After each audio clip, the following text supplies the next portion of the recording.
Hello everyone and welcome back to another video. This is just a quick one about my Catasetinae, all of which you can see here before you. I have 5 of them and they're all a different type actually. We have the true Catasetum here, the Catasetum Pangang Jumbo Sweetheart. Ooh, we have a little guest. That's one of our resident ladybugs. They're staying here inside for the winter and they don't have a name yet. Someone on Instagram has pitched Frank and Fran. But if you come up with a better name, maybe I'll take that one instead. Or maybe I shouldn't name them because that won't be as tragic when they die towards the end of winter. But we'll see how it goes. Anyway, this orchid here is called Nakatsu Pangang Jumbo Sweetheart. And it actually has some really cool, very large red flowers, which I can show you a picture of. But it's finished blooming for this season and it should be entering dormancy soon now. I don't see many signs of dormancy yet, honestly. The leftover leaves look pretty lush. I'll just show them to you. Oh, whoops. Oh, there goes Fran or Frank. I don't know. It's very active for a hibernating ladybug. It's too warm in my apartment, I think. Anyway, there we go. Lush leaves. Not many signs of dormancy here. Even when you look at like the bracts on the leaves, which is basically here where the leaves join the pseudobulb.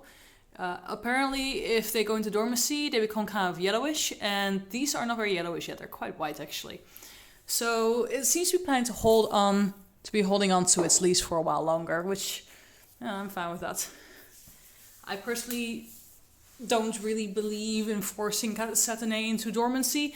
Now, I'm of course pretty new to them. I've had my oldest one, which are these two, I've had for only 11 months, so I haven't had them for very long.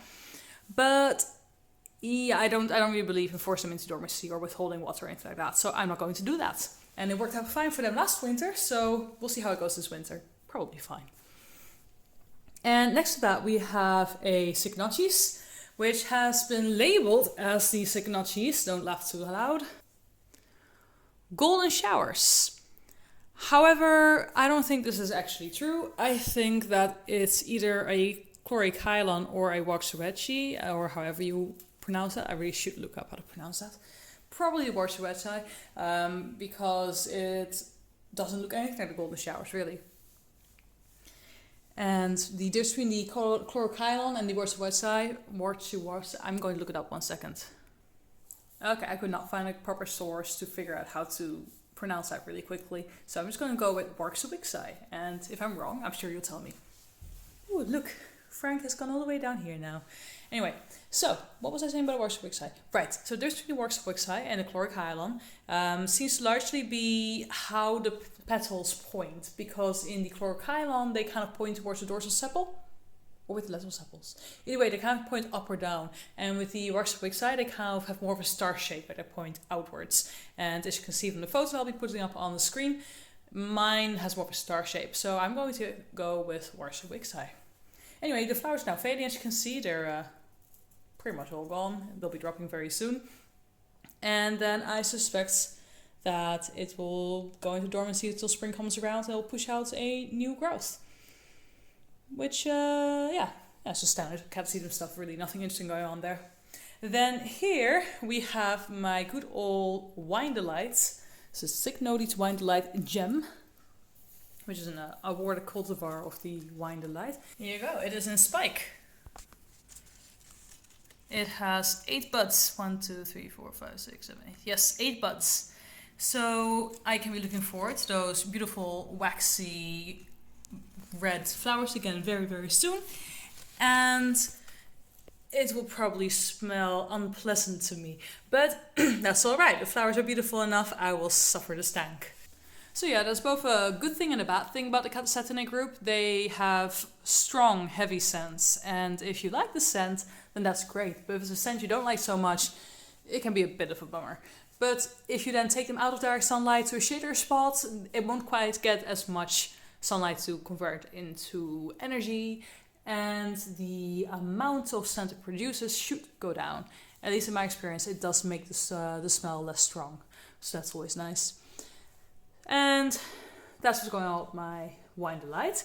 And next we have the Cloecia Grace Dunn, which this year has put out 2 nice new growths and a tiny wimpy third one here that never really developed much at all.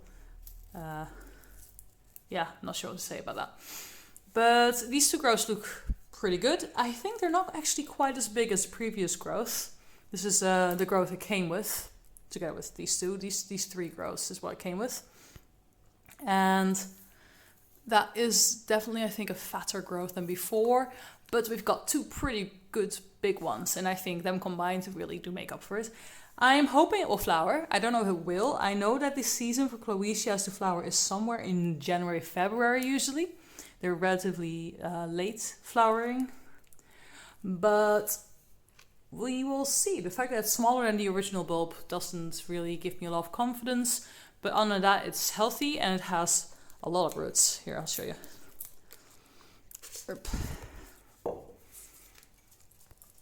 There you go. I actually took it out of the pot and then put a layer of leca at the bottom later on in the season because I realized that the flower spikes from the Cloecia come from literally the very bottom of the bulb, and I had a pot a bit below the actual rim of the pot, and I figured that wouldn't work well for the flower spikes if and when they came. So I put another layer of leca underneath it somewhere in, I think it was November or something. You can see the roots just kept on growing. They don't care. People say don't repot these during the growing season, and sure, it's safer not to, but they really don't care that much. I even repotted this one in the middle of its growing season, like somewhere in May, June, and it grew just fine. It had a huge bulb, 2 spikes. 1 spike had a huge amount of flowers. You can see why I'm a bit skeptical about what people say about Catasetinae. So that's what's going on with the Cloecia. There's no signs of spikes just yet, but I'll keep on hoping. And then you have the Frecklecara After Dark, which, same as the Cloecia, tends to flower somewhat later, usually around January. And actually, it seems like that's going to indeed be the case, because we have the beginning of a little flower spike right over here. I am very excited about this because this is the first Catasetinae that I ever got together with the Cloecia, but this is the one I actually went to the Orchidarium for the very first time because I saw online that they were selling the After Dark, which, well, it's a bit of a celebrity orchid, isn't it? So I went right over to get myself one and then discovered the Orchidarium and I was hooked. But aside from that, I'm just super psyched that this is going to be making a flower spike. And so far, there's only a sign of 1. The Catasetum, the Frecklecara made 2 bulbs this year, which is this one and this one. One of which looks to be, where's the tip of this one over here? I think about the same size as the other one, maybe a little bit shorter, but then more plump. And this one here is, of course, not nearly as big as the others, but it's bigger than the other tiny secondary bulb. So I think this is a progress. And clearly it's good enough for it to flower. So I hope that this spike will develop well and we'll have flowers somewhere in January. Hopefully on my birthday. That'd be fun. As you can see, I actually, if you remember, I made some videos on this Frecklecara because it seems to be having some sort of fungal issue. Or, well, some sort of weird leaf issue. You can see here that the issue has not gone away, despite the fact that I have sprayed it, I think 3 times with an antifungal. So either it really is systemic the systemic fungus in some spray isn't going to do anything, or it's yet something else entirely. But I decided to stop bothering with it because, as you can see, it's actually going to enter dormancy now, and the leaves will drop soon anyway, and I don't think the fungus will matter at all at that point. At least I'm hoping it won't. And if it does come back, then I can always look into systemic fungicides. But for now, I've decided not to give myself a headache over it and just let the plant be. The health doesn't seem to have suffered so far. So I think all's well. I just wanted to give you a little close-up of Fran or Frank, or I don't know how. Do you know how to tell a ladybug's gender? Not that it really matters. What shall we call them? I think Frank and Fran are a little bit too similar, maybe. What's it doing with its leg? It's a bit odd.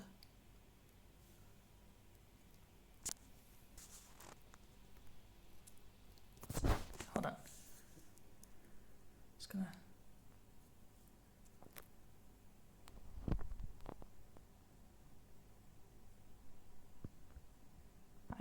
idea what it's doing.